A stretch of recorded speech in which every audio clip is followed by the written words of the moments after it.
In 1981, a Chinese ornithologist named Liu Yinzhen entered the Qinling Mountains in Shaanxi province with the intention of confirming what most scientists already believed to be true. The crested ibis was extinct. For years, Liu and his research team had traveled more than 50,000 kilometers across multiple provinces, searching for any remaining trace of the species, but every lead ended in disappointment. He had even finished writing a scientific paper declaring the bird officially gone from China. But before submitting the report, Liu decided to make one final field trip to Yangxian County after a local forestry worker mentioned seeing several unusual birds near a remote mountain village. Even Liu himself did not truly believe the report. He went simply because he did not want to leave any possibility unexplored. On May 23, 1981, near the terraced rice fields above the village of Yaojiago, Liu witnessed something nobody expected to see again. Perched in a single tree were 7 surviving crested ibises, the last known individuals left anywhere on Earth. Not just the last population in China, but the final remaining members of the species on the entire planet. The discovery immediately triggered an emergency response from the local government. Just days after the 7 surviving ibises were found, Yangxian County introduced strict protection measures around the bird's habitat. Hunting was completely banned. The trees where the ibises nested could no longer be cut down. Farmers were also forbidden from using pesticides, chemical fertilizers, or toxic substances anywhere near the birds' feeding grounds. 4 people were assigned to guard the nesting site around the clock. During the day, they carefully observed every movement made by the birds. At night, they protected the nest from snakes and other predators. Scientists even spread butter across the tree trunks to stop snakes from climbing toward the nests. Every feeding pattern, flight movement, and breeding behavior of the 7 ibises was documented in detail. But the greatest challenge was not simply protecting the tree itself. Crested ibises depended on flooded rice paddies, shallow streams, and muddy wetlands to survive. If the water became polluted, or the small creatures living in the mud disappeared, the birds would eventually die. Saving the last 7 ibises meant the entire surrounding environment would also need to change.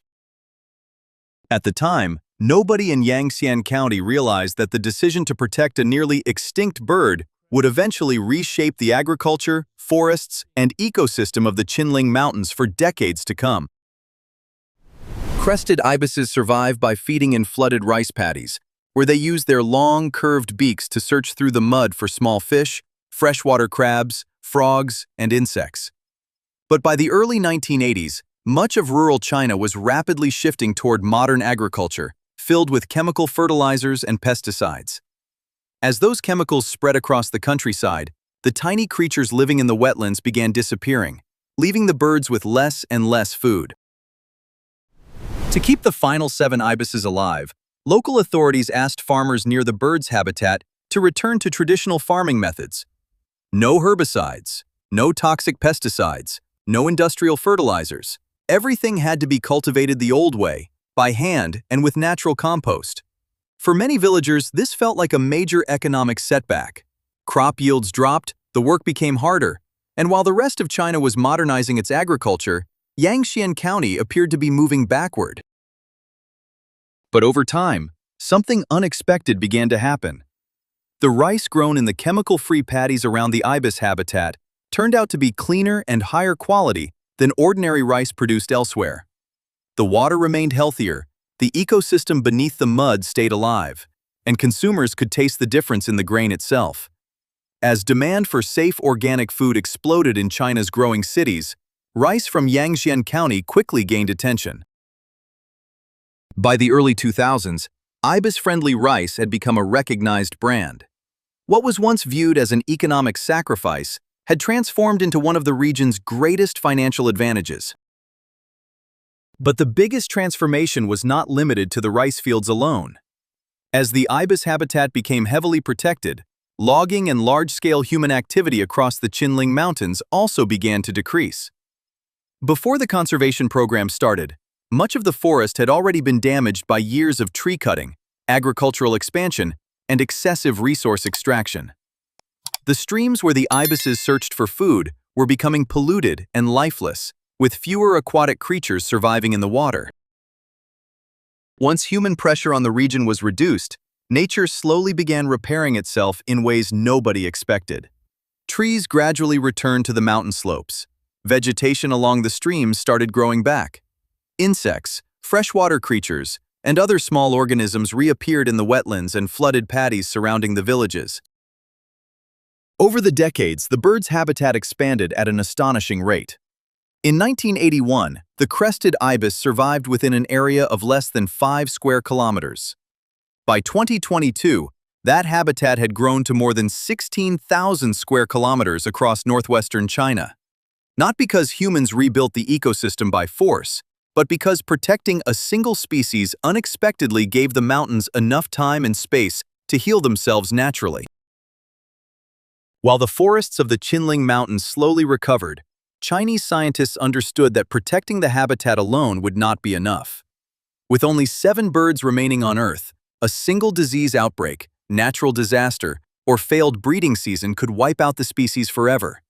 Because of that, a large-scale captive breeding program was quickly established. Multiple conservation and breeding centers were built across Shaanxi province. Researchers began using artificial incubation techniques, hand-raising young chicks, and strict disease prevention systems to keep the fragile population alive. After years of experimentation and refinement, the number of crested ibises finally began increasing steadily. Birds raised in captivity were later released back into the wild to help rebuild natural populations across the region. The results eventually surpassed every expectation.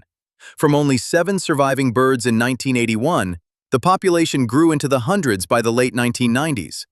By 2013, the number of crested ibises had passed 1,800 individuals, and by 2024, more than 10,000 birds were officially recorded worldwide. The recovery did not stop inside China.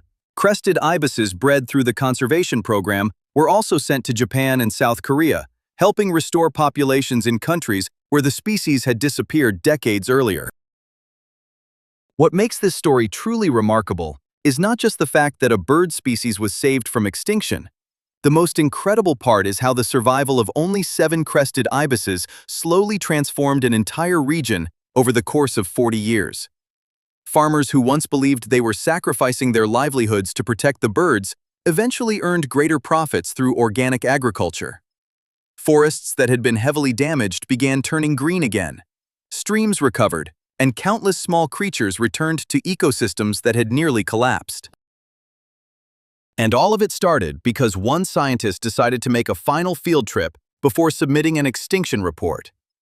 If Liu Yinzhen had not taken that journey, the crested ibis might have disappeared from Earth forever, with nobody realizing a few surviving birds were still hidden deep within the Qinling Mountains. Today, more than 10,000 crested ibises exist around the world, proving that saving a single species can sometimes do far more than restore nature. It can completely reshape the lives of the people living beside it. If you enjoy real stories like this, don't forget to leave a like and subscribe so you don't miss the next video.